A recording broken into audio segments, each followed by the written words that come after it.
Hey, what's up, lightboltjoe here. Today we are going to discuss the 2002 cult classic film Star Wars Episode 2. 2002 Episode 2, Attack of the Clones. So, this is 10 years after Phantom Menace, and he's all grown up. Hayden Christensen is introduced as Anakin Skywalker now, 10 years older Anakin Skywalker. And so Anakin and his master Obi-Wan are tasked with protecting Padme because there's constant assassination plot points and attempts to kill the now senator. She's no longer a queen of Naboo. She's now senator of Naboo. So we're back on Coruscant. Annie and Padme are reintroduced to each other after all these years. He's madly in love with her. R2 is with her. And so it's a matter of how do we save the queen? How do we save the senator? Or what's going on?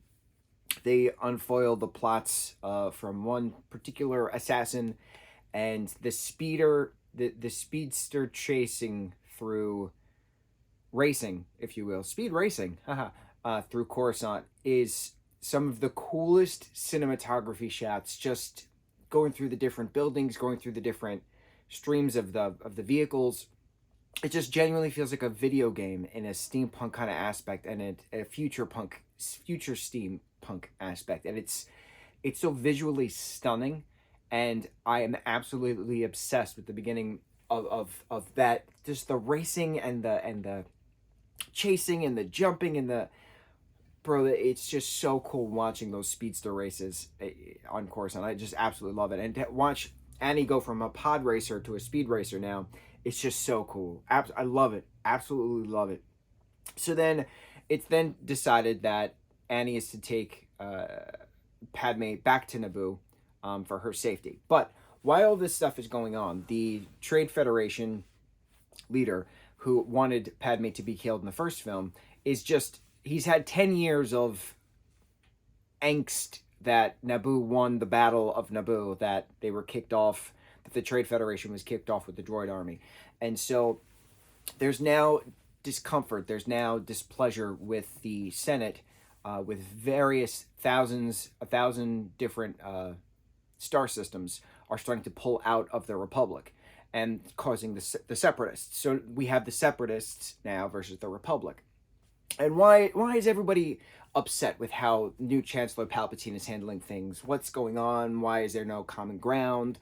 Why are people splitting? Why is there a civil war now? Why do we have the separatists versus the Republic?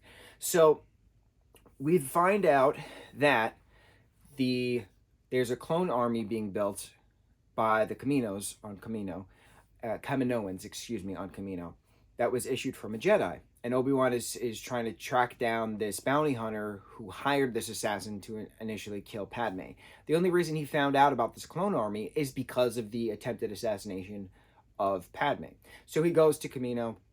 He meets Lama Su. He meets a bunch of other different Kamoan leaders, being introduced to all of the different clone aspects, how they're grown, the growth acceleration, meeting Jango Fett, who is the original bounty hunter that they used the DNA from.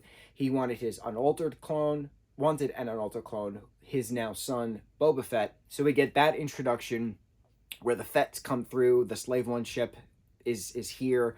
It's just very cool seeing, again, more origins. So Obi-Wan is tracking Jango and Boba, finding out that the droid army is being built on Geonosis. So we're in Geonosis. Jango is fighting Obi-Wan. Obi-Wan is captured on Geonosis. But it turns out Count Dooku, who was a Jedi, no longer associated with the Jedi. He's now associated with the dark side of the Sith.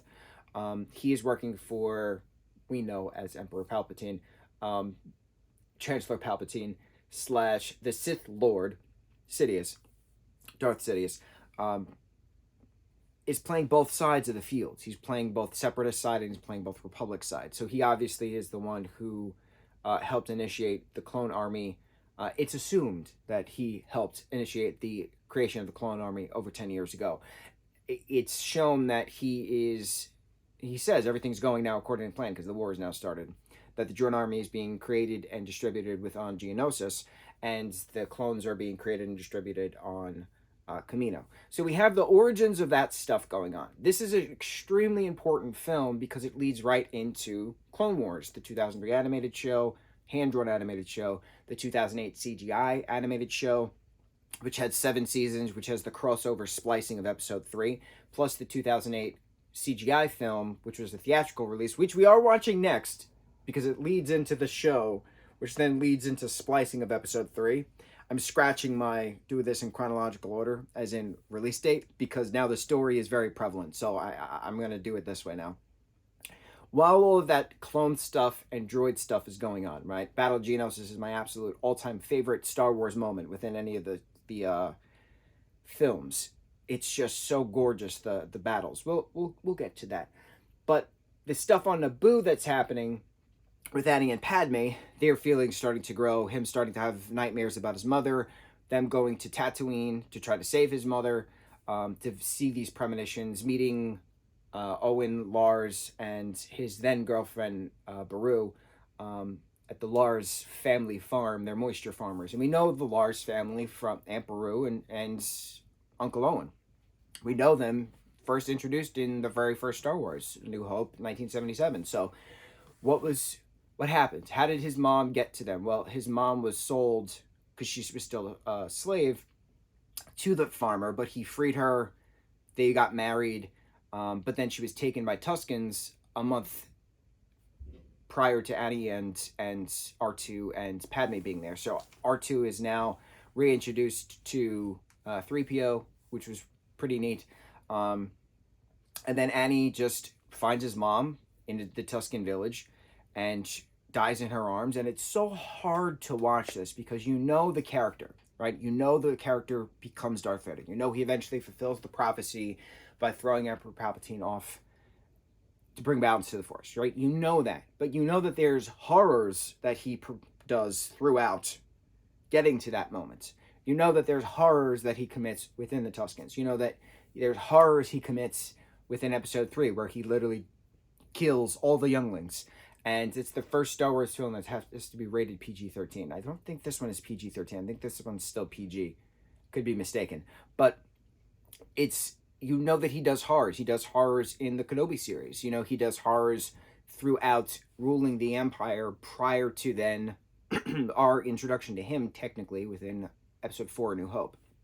So, this is the true origin of the horrors. His mother was taken from him. His mother was captured, tortured, beaten to death, and she died in his arms. The rage, he let it out. He let out the rage. And so it's not a matter of keeping the cool in the Jedi mindset. He doesn't like being a Jedi. That's the other interesting thing. It's watching that he thinks certain things should be a certain way. Why can't I have feelings? Why can't I do this? Why can't we do that if it's going to better everybody else?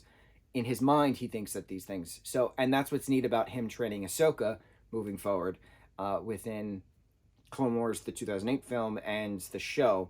It's because she then starts to realize that hot-headedness is, well, why is that? Yes, there's the duality of living within the Force and all these different things, but certain things that we do as Jedi makes absolutely no sense.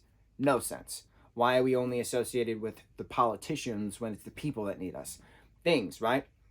Very rebellious leadership mindset in regards to let's not stick to the status quo. Let's do our own thing for the benefit of the people. And that's what Padme was trying to say, that's what the purpose of democracy is to make sure the people have a say. But Palpatine or who was it? Was it Annie who said this? Something with, I don't trust the politicians because of they only cater to the highest donor or something like that. And I was like, bro, that's life. That's how it is. And it's changing because the people are starting to uprise. And it's neat seeing that parallel within a fictitious landscape and a modern reality. But I've said this a few times where some things are too close to comfort within actual life imitating art. But this is different because it's a long time ago in a galaxy far, far away. It's not literally like turning the news on and watching an insurrection happen. Is today the 6th? Well, today is Friday the 6th. This is the second anniversary of the insurrection on the Capitol. Wow. I did not plan any of that. That's a rough thing to think of. So, yeah, that's a good example. Turning the news on and watching an insurrection at the Capitol happen because of idiocy, and then that being translated to a fictitious plot point in a film or a book. I don't want that because I already seen it. I already lived it. I experienced that in real time. That's different. When you're showing the analogies or the metaphors within certain political structures and certain plot points, that's different within showing it in a galaxy far away, a long time ago in a galaxy far away. It's different. It's not. It's based on. It's influencing. It's influenced by. It's not page to screen kind of a thing. Different. So, within the political aspect of Padme being now a senator, within the political aspect of Chancellor Palpatine ruling both sides of Separatist versus Republic, we then lead to Annie and Naboo, Annie and Padme and R2 and 3PO leaving Tatooine in their Naboo Star Cruiser, going to Geonosis, where they received Obi-Wan's distress call to try to save him.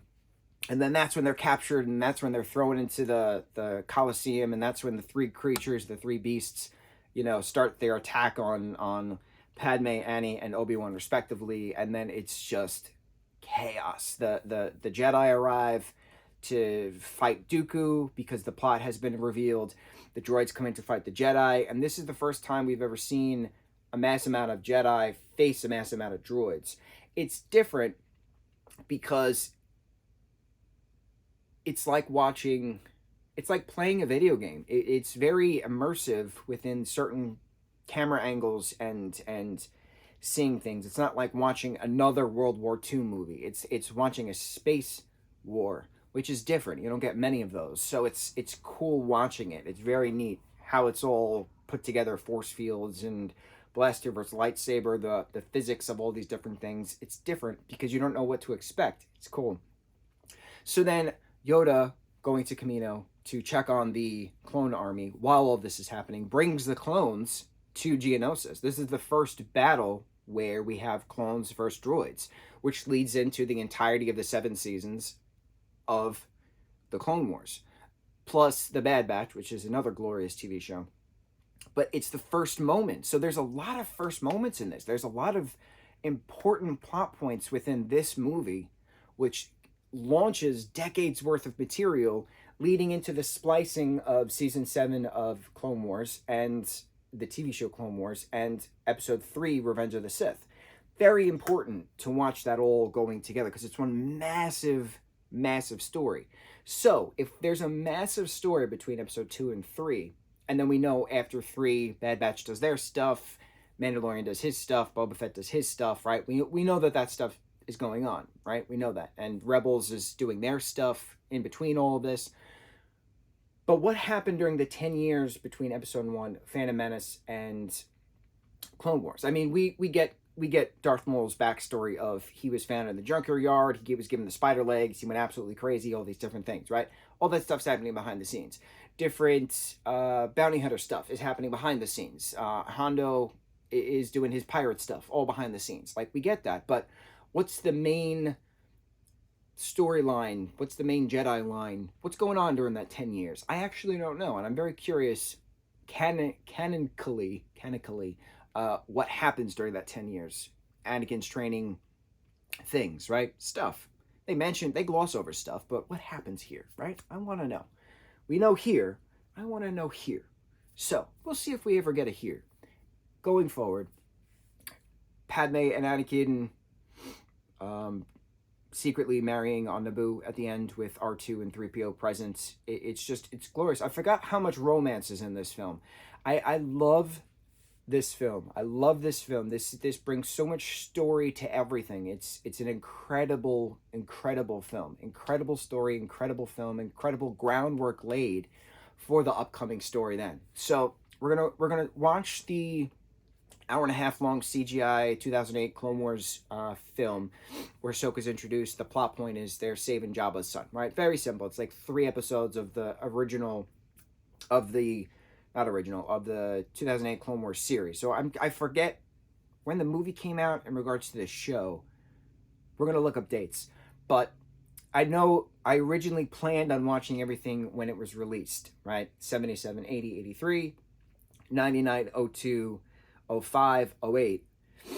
But now that I'm so immersed in the story, I can't do that to myself. It's just going to drive me nuts. So we're going to go into the 08 cartoon. We're gonna talk about that. We talked about the Clone Wars series in general, which is just a glorious show.